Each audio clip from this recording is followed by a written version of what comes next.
তো আমরা সবাই জানি ইটাচি উচিয়া আসলে কতটা পাওয়ারফুল ছিল এবং তাকে চাইল্ড প্রডিজি বলা হতো। মাত্র 13 বছর বয়সে সে আনবু মেম্বার হয়ে যায়। সে একটা পুরো ক্ল্যানের ফেট নিজের কাঁধে তুলে নিয়েছিল। কিন্তু তুমি কি জানো ইটাচি উচিহার আগেও একজন প্রডিজি ছিল। সে যদি এখনো বেঁচে থাকতো তাহলে সে মাদার লেভেলকেও সারপাস করতে পারতো। হ্যাঁ, সে এতটাই শক্তিশালী ছিল। সে ছিল উচিয়া ক্ল্যানের সব থেকে ইয়ংগেস্ট মেম্বার যে মাঙ্গিকিউ শারিঙ্গান আনলক করেছিল। সেই ছিল যে ইটাচিকে ট্রেন করেছিল।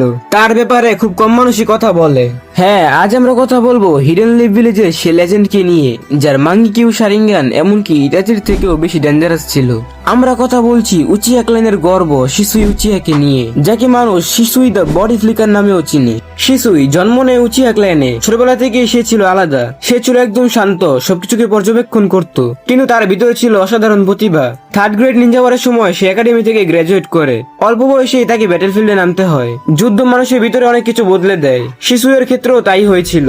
শিসুই উচিয়ার কাছে ছিল এমন একটা ব্রোকেন এবিলিটি যা যুদ্ধের মোড় ঘুরিয়ে দিতে পারত, যা ছিল তার চোখের পাওয়ার। শিসুই উচিয়ার চোখের পাওয়ার কতটা ভয়ঙ্কর ছিল তা একটা উদাহরণ দিলেই বুঝতে পারবে। পুরো পৃথিবীকে গেঞ্জুসুর ভিতরে ফেলে দিতে পারে এমন ইনফিনিট সুকুয়োমির পরে সবচেয়ে পাওয়ারফুল গেঞ্জুসু ধরা হয় শিসুইয়ের কোতোয়ামা সুকামিকে। সে ছিল একজন চাইল্ড প্রডিজি। মাত্র 7 বছর বয়সে সে তার মাঙ্গিকিউ শারিঙ্গান আনলক করে। অল্প বয়সে সে নিজের স্কোয়াডের লিডার হয়, যা কাকাশি, লেজেন্ডারি সানিন এমনকি 4th হোকাগে মিনাটোও করতে পারেনি, মানে শিসুই উচিয়ার মতো বয়সে। এবং সে আনবু মেম্বার হিসাবে নিজের জায়গা করে নিয়েছিল। শিসুই উচিয়ার পাওয়ার শুধু চোখে সীমাবদ্ধ ছিল না। সে ফায়ার, উইন্ড এবং লাইটনিং এই 3টি নেচার ট্রান্সফরমেশনে মাস্টার ছিল। তার স্পিড এতটাই বেশি ছিল যে তাকে ডাকা হতো শিসুই দ্য বডি ফ্লিকার। 5টা নেশনের ভিলেজ লিডাররা তাদের নিনজাদের কড়া নির্দেশ দিয়ে রেখেছিল, যুদ্ধে যদি শিসুই উচিয়া সামনে পড়ে তবে লড়াই করা বাদ দিয়ে সেখান থেকে পালিয়ে যেতে। বাট শিসুই উচিয়ার এই অকল্পনীয় শক্তির পিছনে ছিল একটা গভীর দুঃখ। 3rd গ্রেড নিনজা ওয়ারের সময় শিসুই উচিয়া এক মিশনে তার খুব কাছের এক বন্ধুকে সময় মতো বাঁচাতে পারেনি, যদিও সে নিজে তাকে মারেনি। কাছের বন্ধুকে হারানোর সে কষ্ট থেকে তার মাঙ্গিকিউ শারিঙ্গান আনলক হয়। সময়টা ছিল খুব জটিল। উচিয়া ক্ল্যান যখন কোনোহার বিরুদ্ধে বিদ্রোহ করার প্ল্যান করছিল, তখন শিসুই এবং ইটাচি উচিয়া পড়ে যায় এক মহাবিপদে।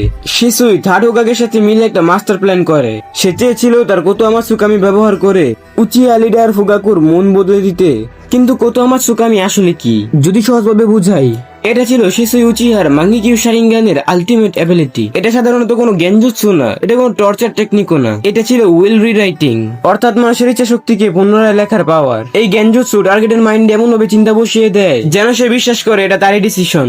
ব্যাপারটা কিছুটা এমন, তুমি যদি কাউকে বলো তুমি এটা করো, হয়তো সে সন্দেহ করবে, কিন্তু সে যদি নিজেই ভাবে আমি এটা করতে চাই, তাহলে সেটা থামানোর কোনো উপায় নেই।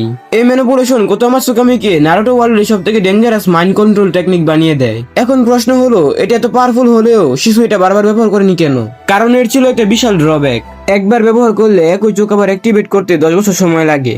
এছাড়াও মাঙ্গিকিউ শারিঙ্গানের এই লেভেলের গেনজুৎসু অনেক চাকরা কনজিউম করে। এই কারণে শিশু এটাকে খুব হিসেব করে ব্যবহার করত। এরপর যখন সে 3rd হোকাগের সাথে মিলে তার প্ল্যান করা শেষ করে, কিন্তু সেখানে বাধা হয়ে দাঁড়ায় কোনোহার সেই ডার্ক সাইড, অর্থাৎ ডানজো। ডানজোর উদ্দেশ্য ভালো ছিল না, তার নজর ছিল অন্য কোথাও। ডানজো জানতো শিশু যদি বেঁচে থাকে তাহলে তার পলিটিক্যাল গেম খেলা হবে না, তাই সে শিশুইকে বিশ্বাস না করে তার পাওয়ারকে নিজের করে নিতে চায়। এক অতর্কিত হামলায় বেইমানি করে ডানজো শিশুর ডান চোখ ছিনিয়ে নেয়। একবার ভাবো, যে মানুষটা গ্রাম বাঁচাতে নিজের জীবনকে বাজি রেখেছে, তার সাথে এমন জঘন্য ধোঁকাবাজি। ডানজো তার বাকি চোখটিও নিতে চেয়েছিল, কিন্তু ওই মুহূর্তে শিশুই উচিয়া সেখান থেকে পালিয়ে যেতে সক্ষম হয়। রক্তাক্ত অবস্থায় শিশুই দেখা করে তার প্রিয় বন্ধু ইতাচির সাথে। ভাই বিশ্বাস করো, এই সিনটা এখনো দেখলে গুজবাম্প লাগে। সে জানতো ডানজোর মতো মানুষ যদি তার চোখ পেয়ে যায় তবে ধ্বংস অনিবার্য। তাই সে নিজের হাত দিয়ে তার বাকি থাকা বাম চোখটিও বের করে ইতাচির হাতে তুলে দেয় এবং বলে, ভিলেজ আর উচিয়া ক্লানের সম্মান এখন তোমার হাতে। পুরো নারুটো ইউনিভার্সে শিশুই উচিয়ার একমাত্র বিশ্বস্ত বন্ধু ছিল ইতাচি। ইতাচি বা মিনাটো যেমন নিজের জীবনকে উৎসর্গ করে গ্রামকে বাঁচিয়েছিল, শিশুইও ঠিক একই কাজ করেছিল। সে চেয়েছিল তার নাম নিশানা যেন কে খুঁজে না পায়, যাতে তার পাওয়ারকে কেউ মিস ইউজ করতে না পারে। নিজের অস্তিত্বকে মুছে ফেলার জন্য সে নদীতে ঝাঁপ দিয়ে সুসাইড করে। আর নিজের চোখের সামনেই তার প্রিয় বন্ধুর এমন মর্মান্তিক মৃত্যু দেখে ইতাচি উচিহার মাঙ্গিকিউ শারিঙ্গান অ্যাক্টিভ হয়। শিশুই মারা গেলেও তার লেগেসি কিন্তু শেষ হয়নি। তার সেই চোখটি ইটাচি নারুটোর ভিতরে সেভ করে রেখেছিল। বছর পর যখন ইটাচিকে রিঅ্যানিমেট করা হয় তখন এই শিশুয়ের চোখও ইটাচিকে কাবুটোর কন্ট্রোল থেকে মুক্ত করে এন্ড ভিলেজকে রক্ষা করতে সাহায্য করে।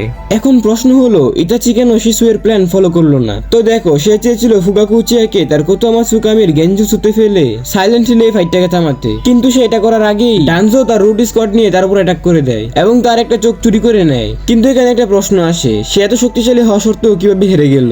নারুটো অ্যানিমেতে তার উত্তর না দেওয়া হলেও ইতাচির একটা নোবেল থেকে আমরা জানতে পাই সেদিন তার উপর আবুরামি ক্ল্যানের একজন মেম্বার তার পোকার মাধ্যমে শিশুই উচিয়ের শরীরে বিষ ঢুকিয়ে দেয়। তারপর যখন ডানজো তার উপর অ্যাটাক করে তখন শিশুর শরীরে বিষ থাকার কারণে সে তার পুরো শক্তি ব্যবহার করতে পারেনি এন্ড দেন সে তার বাকি থাকা চোখটি ইতাচির কাছে তুলে দেয়। কিন্তু এখানে একটা বড় প্রশ্ন আসে, যখন ইতাচির হাতে কোতোমাৎসুকামি এলো তখন সে শিশুয়ের প্ল্যান ফলো করলো না কেন? সে কেন ফুগাকুর উপর গেনজুৎসু ব্যবহার করলো না? অনেকের মতে এর কারণ ছিল ইতাচি জানতো শিশুয়ের আরেকটা কোতোমাৎসুকামি চোখ ডানজোর কাছে।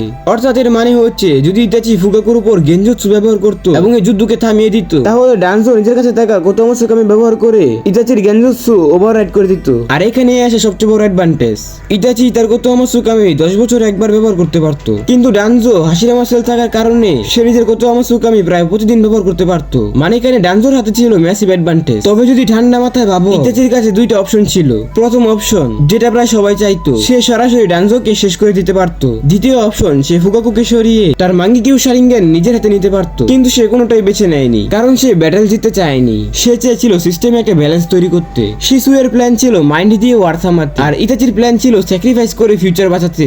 শিশুই উচিহা অহংকারী ছিল না, সে কোনোদিন নিজের ট্যালেন্ট নিয়ে গর্ব করেনি। সে সবসময় অ্যানিমের প্রতি সিম্পেথি দেখিয়েছে, কিন্তু তার ভিতরে শুধু একটা রিগ্রেট ছিল, যে মুহূর্তে সে বন্ধুকে সাহায্য করতে পারেনি সেই গিল্ট তাকে সারা জীবন তাড়া করেছে। আর মাঙ্গিকিউ শারিঙ্গান ছিল তার reminder, never repeat that mistake.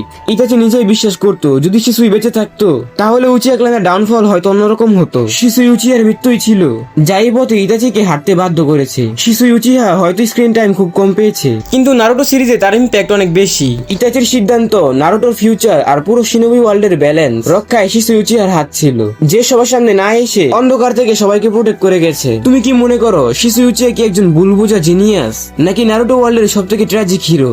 আর আজ শিশুই উচিহা রয়ে গেছে কোনোহার সেই সাইলেন্ট হিরো হিসেবে। তো তোমার কাছে কি মনে হয়, শিশু যদি বেঁচে থাকতো তবে কি ইতাচির ক্ল্যানের সেই করুণ দশা হতো? কমেন্টে তোমাদের মূল্যবান মতামত গুলো জানাও, সবাই কমেন্ট করো, কারণ আমি তোমাদের কমেন্ট গুলো খুব গুরুত্ব সহকারে দেখি। এন্ড ভিডিওটি যদি ভালো লেগে থাকে তাহলে লাইক সাবস্ক্রাইব করে দাও। দেখা হচ্ছে পরের কোনো ভিডিওতে।